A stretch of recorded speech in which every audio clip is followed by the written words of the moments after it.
Dalis skysčio nutekėjo, o dalis įsigėrė į žemę.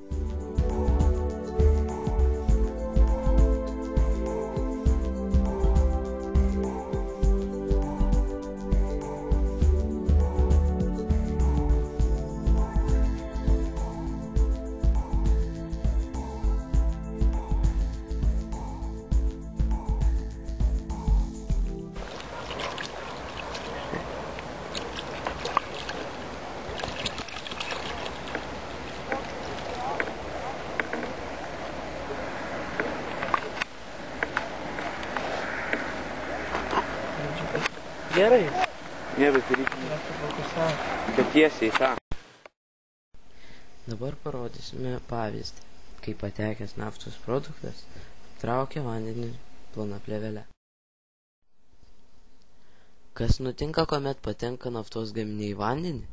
Vandens paviršius apsitraukia labai plona riebalinės kilmės plėvele, kur nepraleidžia deguonies, atspindi daugiau saulės spindulių. To pasekoje žūsta įvairūs vandens gyvūnai.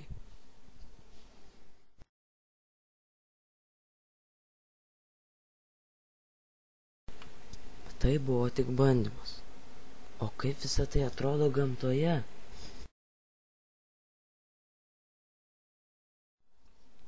Nejaugi nesuprantate, kas tai?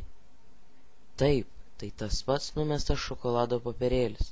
Tas pats numestas degtukas sukūrė tokią aplinką, kuomet žūsta įvairūs vandens gyventojai ir augalai.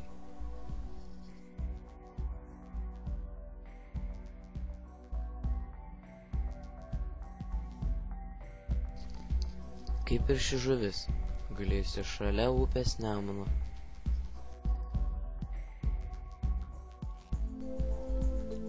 Visgi, kai kurie žmonės nėra abejingi. Anot pylė į vandens telkinius bei upės įvairius teršalus, žmonės stengiasi vandenį su priemaišomis išvalyti. Statomi vandens valymo įrenginiai.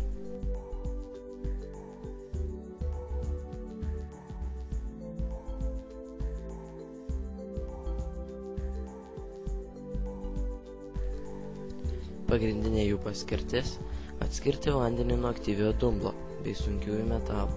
Valymo įrenginių yra dvi rūšys – mechaninės ir biologinės. Mechaniniu būdu išvalomi sunkieji metalai, aliuminio sulfato dėka paintensyvinamas sėsdinimo procesas bei išvalomas fosforas. Kartais dezinfekuojama natrio hipochlorito tirpalu. Didžiausia bėda tokio valymo metodo – aktyvio dumblo panaikinimas. Be to, didelė dalis jo iškeliauja kartu su vandeniu paviršinius vandenis. Biologinio valymo įrenginių metu dėl naujos bakteriologinės technologijos pašalinamos praktiškai visos nereikalingos medžiagos. Vanduo išbėga visiškai švarus, turėdamas tik druskų priemaišų. Toks vanduo gali būti išleidžiamas netgi į gruntinius vandenis. Po šios technologijos proceso lieka nedaug aktyvio dumblo.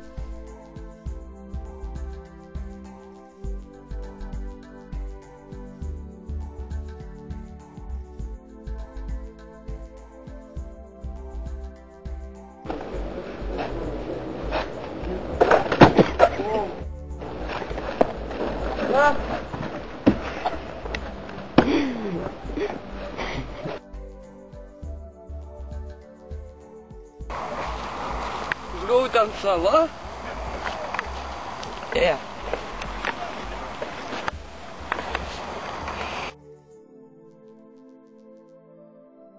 Brigada statė po stogu nelaukia, kad nebūtų jokios smarvės. Ten sliūdė. Jie sako, kad tai nesmėgiškia, sakė.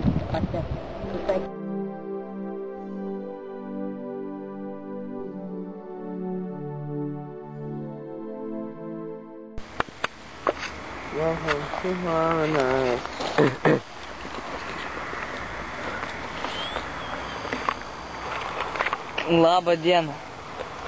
Čia profesorius Kalidatas. Jo, išduokit. Pristatymą mokslininkų grupę.